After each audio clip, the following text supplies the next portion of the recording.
Le conte de Madame Lafleur et d'Ange Lumien. Partie 8. L'arrivée de la guerrière Mirador, sirène guerrière protectrice dans le monde des vivants. Le monde des vivants avait cessé d'être sourd. Depuis la pointe d'Eni, depuis le monde de la Lomba.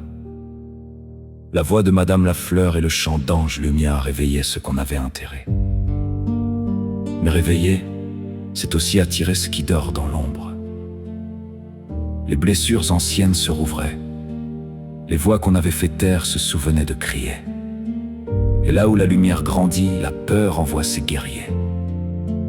C'est ce jour-là que la guerrière Mirador remonta à la surface.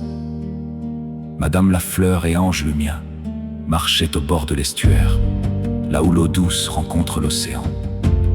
Le ciel était bas, chargé d'orage. Soudain, l'eau recula de 3 pas. Puis elle revint. Et sur la vague qui se brisa se tenait, elle, la guerrière Mirador. Une sirène guerrière. Gardienne jurée de Madame Lafleur depuis sa naissance, son armure était faite d'écailles argentées et d'os de requin. Ses yeux glaciales qui ne clignaient jamais. Ses cheveux, des algues tressaient. Elle ne parla pas tout de suite. Elle posa son arme sur le sable et s'agenouilla devant Madame Lafleur. « Je suis venue parce que ton chant a percé le silence profond, dit-elle.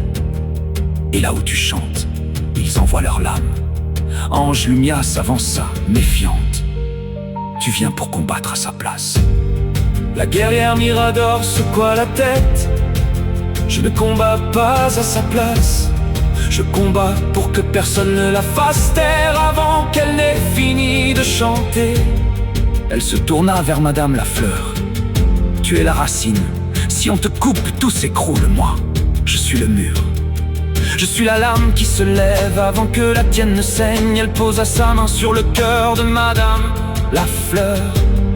Et l'eau de l'estuaire monta d'1 degré, comme si la mer elle-même prêtait serment. « Je ne te protégerai pas de la douleur, dit Mirador. La douleur fait fleurir.